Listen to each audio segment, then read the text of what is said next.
부활의 은혜를 받은 자는 영생을 얻은 자가 되어서 하나님 앞에 선자가 되었습니다.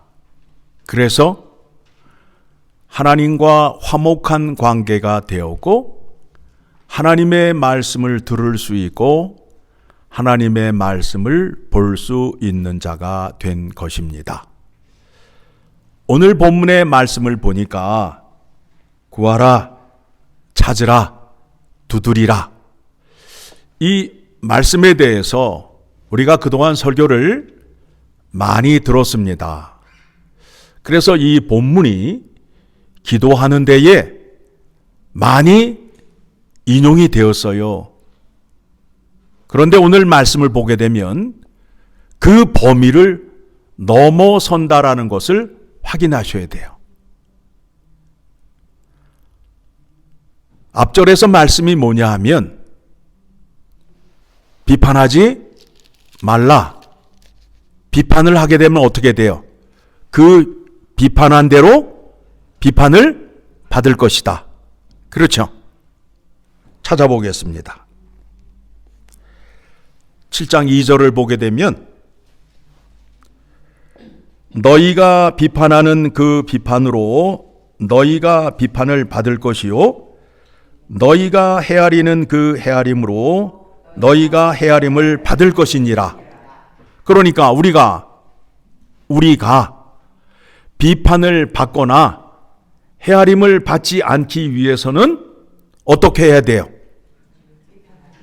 비판하지 말라 정도가 아니라 그 범위를 넘어서셔야 된다라는 거예요. 자, 우리는 하나님 앞에 선자가 되었잖아요. 6장 33절. 마태복음 6장 33절.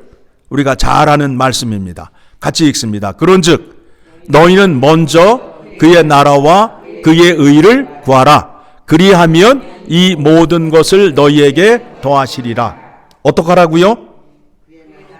구하라고 말하잖아요. 그의 의와 그의 나라를 구하라. 구하라. 그 말씀이 7장 7절로 연결이 됩니다. 구하라. 비판을 받지 않게 하기 위해서는 사람들 앞에 내 이웃 앞에 어떤 모습으로 서야 되느냐 하면 구하는 자세로 서라는 거예요. 거지가 동냥을 할 때에 어떤 자세를 취하고 있어요? 구하는 자세를 취하고 있잖아요. 이웃에게 다가설 때에 겸손한 자세로 다가서라는 겁니다. 찾으라. 예수님께서 우리를 찾아오셨어요. 그렇죠? 우리가 예수님을 찾아가셨나요? 아니면 하나님이 우리를 찾아오셨나요? 하나님이 우리를 찾아왔듯이 내가 이웃을 찾아가는 거예요. 그런 다음에 두드리라. 오래 참고 기다리라는 겁니다. 자, 이 일을 하기 위해서는 하나님의 사랑을 알아야 돼요. 요한일서 4장 16절의 말씀을 보게 되면 하나님은 사랑이시라. 하나님의 이름이 뭐라고요? 사랑이라고요. 그러면 하나님의 자녀는 뭐가 돼야 돼요? 사랑이 돼야 되잖아요. 사랑 누가 말했나? 이런 그 시시한 종류의 그런 사랑이 아니라 우리의 사랑은 어떤 사랑이냐 하면 하나님께서 나를 사랑하시는데 독생자 예수 그리스도를 십자가에 못을 박으셨어요. 왜 그리하셨지요? 나의 죄를 대속하여 주시기 위하여. 그리고 난 후에 나를 하나님의 양자로 삼아 주셨어요. 양자로 삼아 주셨어요. 나를. 아들을 죽이고 나를 하나님의 양자로 삼아 주신 사랑이란 말이에요.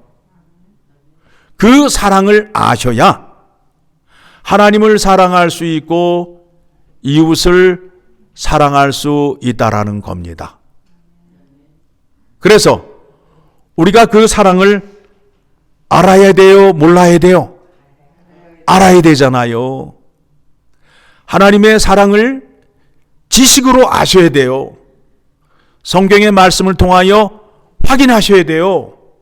그런데 많은 사람들이 하나님의 사랑을 감정적으로 알려고 그래요. 감정적으로 알려고 그래요.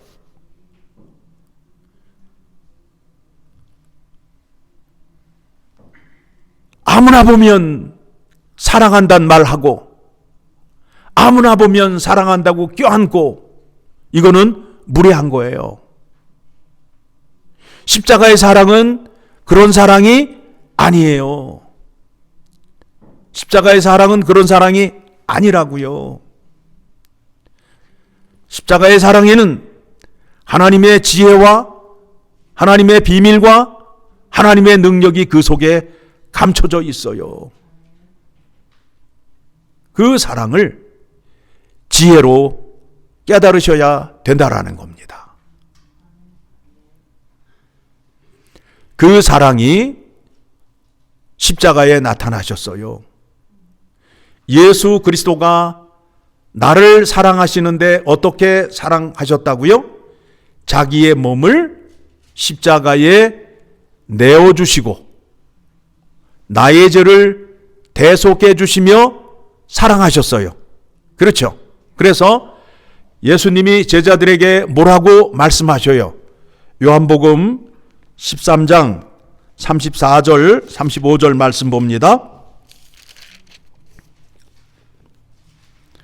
요한복음 13장 34절 35절 같이 읽습니다. 새 생명을 너희에게 주노니 서로 사랑하라. 내가 너희를 사랑한 것 같이 너희도 서로 사랑하라. 너희가 서로 사랑하면 이로써 모든 사람이 너희가 내 제자인 줄 알리라. 어떻게 사랑하라고요?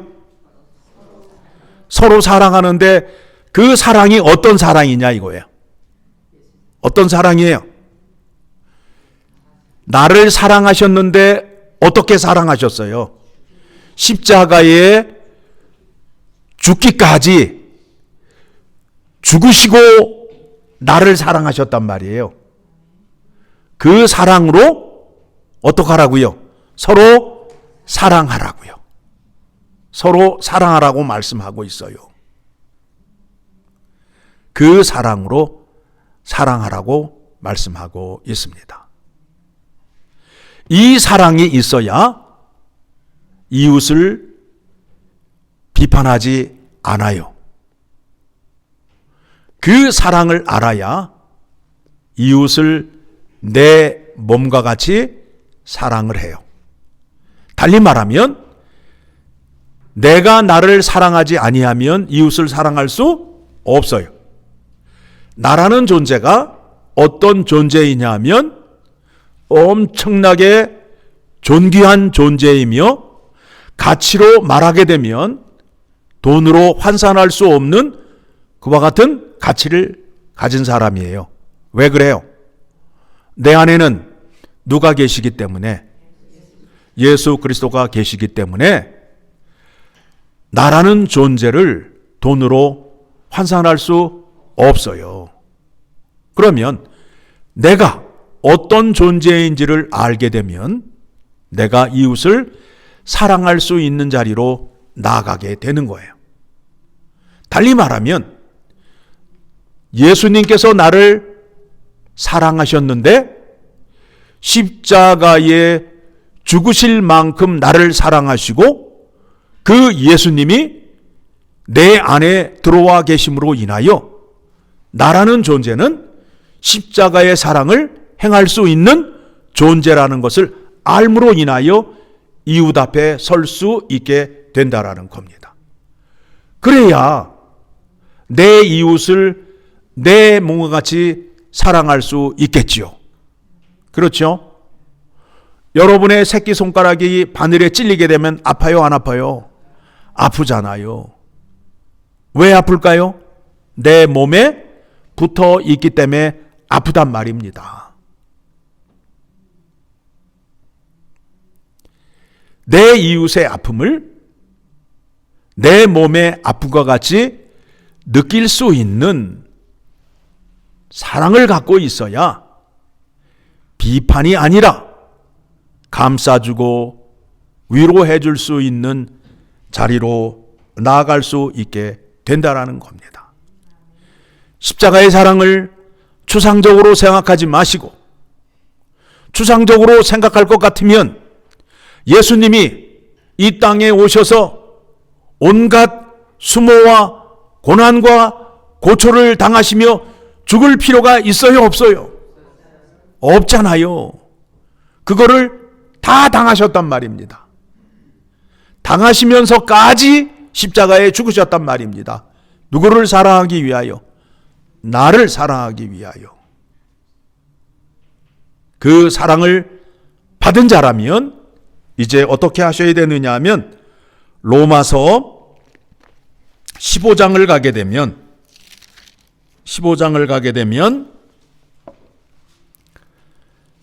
바리새인들은 자기가 알고 있는 하나님의 율법을 가지고 어떻게 쓰고 있지요? 다른 사람을 비판하고 정죄하고 자랑하는 자리로 나아가잖아요. 그런데 부활의 은혜를 얻은, 영생을 얻은 자는 이웃 앞에 어떻게 서요? 자기를 자랑하지 않아요. 1절 시작. 믿음이 강한 우리는 마땅히 믿음이 약한 자의 약점을 담당하고 자기를 기쁘게 하지 아니할 것이요. 자기를 기쁘게 하지 않는데요. 내가 갖고 있는 이 강함을 나를 드러내기 위해서 쓰는 것이 아니라 약한 자를 담당하기 위하여 쓰는 자리로 간다라는 거예요. 어떤 사람이 바리새인이요, 아니면 하나님의 의를 받은 사람이요? 하나님의 의를 받은 사람, 영생을 얻은 자는 그와 같은 자리로 나아간다라는 겁니다. 자, 2절 시작. 우리 각 사람이 이웃을 기쁘게 하되 선을 이루고 덕을 세우도록 할지니라. 내가 선을 이루고 덕을 세우는 것은 누구 때문이라고요? 예수 그리스도의 십자가의 사랑 때문이에요. 나의 잘남으로 되는 게 아니에요.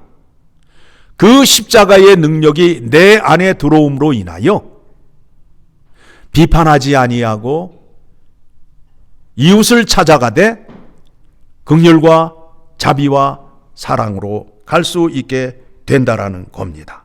3절 시작. 그리스도께서도 자기를 기쁘게 하지 아니하셨나니 기록된 바 주를 비방하는 자들의 비방이 내게 미쳤나이다 함과 같으니라. 예수님께서 십자가에 죽으시면서 자랑하지 않으셨어요.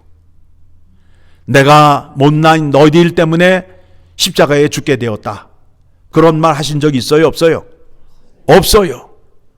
어떻게 죽으셨다고요? 저 사람이 죄에서 구원을 받고 영생을 얻는 일이라면 내가 기쁨으로 죽겠다. 기쁨으로 죽으셨다라는 거예요. 누가? 예수님께서. 그러므로 인해서 우리도 그와 같은 고난과 어려움이 있고 이웃이 나를 비방할 때에 그 믿음으로 이기시는 여러분 되시기를 간절히 소망합니다. 4절입니다. 무엇이든지 전에 기록된 바는 우리의 교훈을 위하여 기록된 것이니 우리로 하여금 인내로 또는 성경의 위로로 소망을 가지게 함이로다. 성경에 많은 인물들이 등장을 해요. 많은 사건들이 등장을 해요. 누구를 위한 거라고요? 나를 위로하기 위하여 그 말씀이 기록되어 있다라는 겁니다. 그래서 십자가를 통하여 최후 승리를 얻는다는 고백의 찬양을 하셨잖아요. 십자가를 통해서 모든 고난과 모든 고초와 모든 것을 다 이기셨어요. 누가? 예수 그리스도가. 예수 그리스도가 모든 것을 다 이기신 예수 그리스도가 나의 구세주가 되고 나의 삶의 주인이 되시는데, 내가 그와 같은 고통을 당할 때에 내가 의지할 것은 누구밖에 없는 거예요. 주님밖에 없다라는 거예요. 왜 주님을 붙잡아야 돼요? 주님은 그와 같은 고통을 이미 다 당하셨을 뿐만 아니라 승리하셨기 때문에 주님을 붙잡아야 된다라는 거예요. 그래서 주님과 함께 그 고통을 겪게 되면 주님이 주시는 능력으로 말미암아 승리할 수밖에 없다라는 것이 성경의 약속입니다. 우리가 믿음을 써먹는 데 있어서 예수 그리스도의 십자가의 구원의 죽음과 부활의 능력을 써먹지 못해요. 안타까운 것은 부활절날만 예수님의 죽음과 부활의 은혜를 감사 찬양할 뿐인데, 이제 오늘 말씀을 통해서 확인한 것이 무엇이냐 하면, 왜 죽으셨고 왜 부활하셨느냐? 우리에게 소망을 주시기 위하여, 우리에게 능력을 주시기 위하여 죽으시고 부활하셨음을 깨달음으로 인하여 이제 우리가 험한 세상을 살아가는 데 있어서 오직 주님만을 붙잡고 나아갈 수 있는 믿음을 확인시켜 주시고 보여주신 겁니다. 그러면 여러분 삶 가운데에 힘들고 어려운 고난이 왔을 때 어떻게 하시면 좋겠어요? 내가 먼저 집에서 정리하고 주님 앞에 나오실래요? 아니면 그냥 버선발로 주님 앞에 나오실래요? 전자예요, 후자예요? 그렇게 하셔야 돼요. 그러면 승리를 주실까요, 안 주실까요? 능력을 주실까요, 안 주실까요? 그거 주시기 위하여 죽으시고 부활하셨다라는 겁니다. 이제 여러분의 믿음이 조금 더 수준이 높아져서 예수 그리스도의 부활의 능력을 사모하고 하나님 우편에 앉아 계셔서 우리에게 능력을 주시는 예수 그리스도를 붙잡는 여러분의 믿음이 되시기를 간절히 소망합니다.